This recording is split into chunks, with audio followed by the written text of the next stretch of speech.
میں اس لیے کڑوا ہوں کہ میں سچ بولتا ہوں۔ سچ کڑوا ہوتا ہے، کبھی سمجھ نہیں آتی کہ سچ کیوں کڑوا ہوتا ہے۔ ہاں، ہمارے رویے کڑوے ہوتے ہیں، ہم کڑوے ہوتے ہیں، سچ کڑوا نہیں ہوتا۔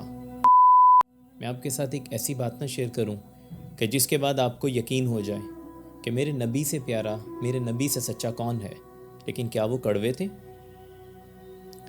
کیا کبھی ان کی کڑواہٹ سنی، ہم تک پہنچی؟ آپ کے حوالے سے تو رحمت للعالمین تھے اور ہیں، اور اس کے باوجود ہم کیسے یہ کہہ سکتے ہیں کہ ہم اس لیے کڑوے ہیں کہ ہم سچے ہیں؟ کڑوا ہونا سچے ہونے کی دلیل نہیں ہے، یا سچا ہونے کے لیے کڑوا ہونا ضروری نہیں ہے۔ ہاں، اس کو اس طرح ضرور کہا جا سکتا ہے کہ سچ کی ایکسیپٹنس نہیں ہے۔ اس وجہ سے شاید میں کڑوا ہو گیا ہوں، کیونکہ میرے اندر برداشت نہیں رہی۔ میں سچ بولتا تھا، لوگ ایکسیپٹ نہیں کرتے تھے۔ میں سچ بولتا تھا، لوگ اس کو مذاق اڑاتے تھے، یا لوگوں نے میرے سچ کو مانا نہیں، تو میں کڑوا ہو گیا۔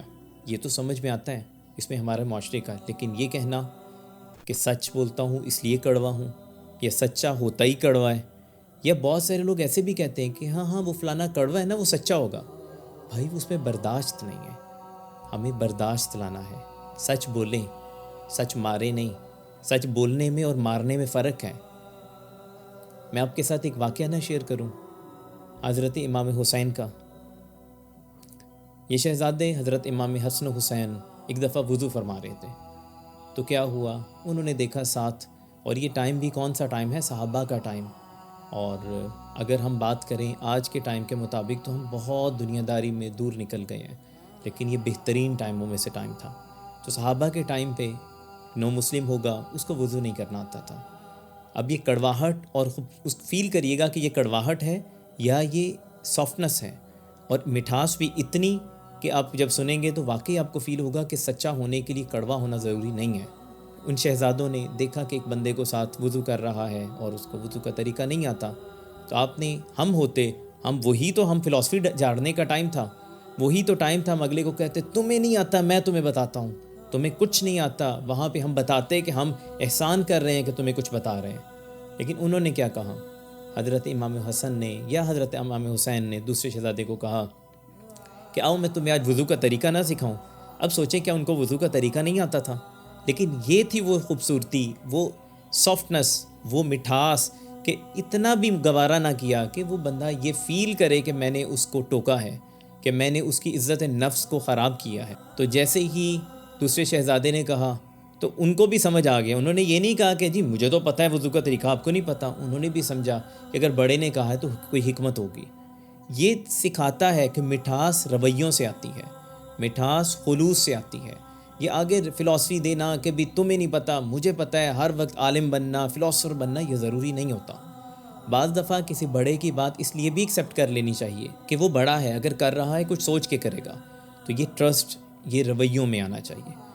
تو جب اس بندے نے بھی فیل کیا، اس کو بھی شاید احساس تھا کہ مجھے نہیں آتا، مگر ہمت ہے اس بندے کی بھی کہ نہیں بھی آتا تو وہ کر رہا ہے، اور ہم لوگ سب کچھ آنے کے باوجود نہیں کرتے۔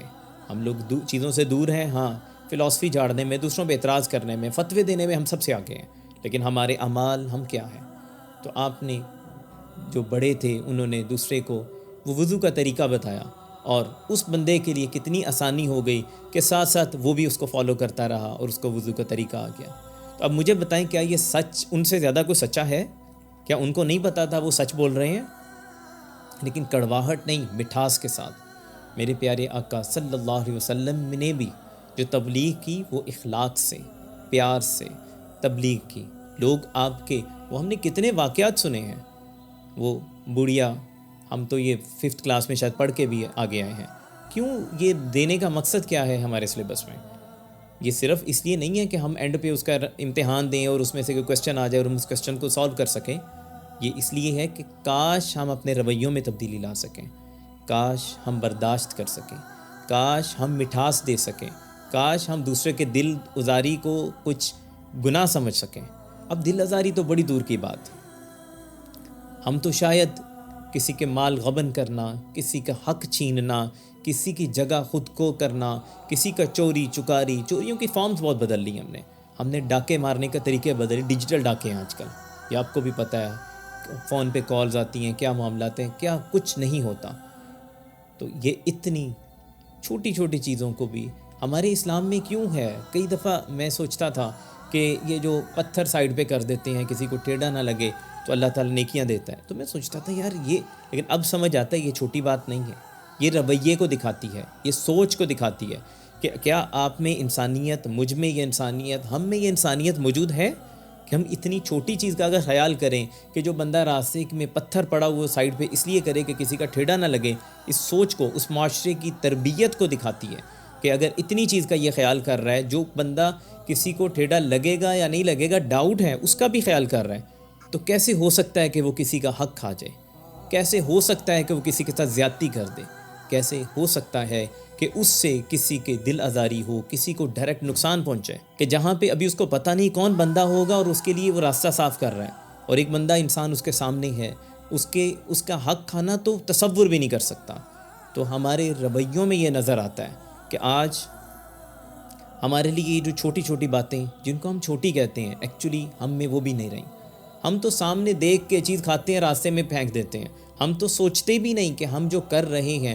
اس کے علاوہ اتنے مسائل، ہم اپنے گھر کی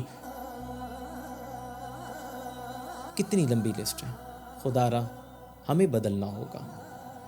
درد دل کے واسطے پیدا کیا انسان کو، ورنہ اطاعت کے لیے کچھ کم نہ تھے کروبیاں.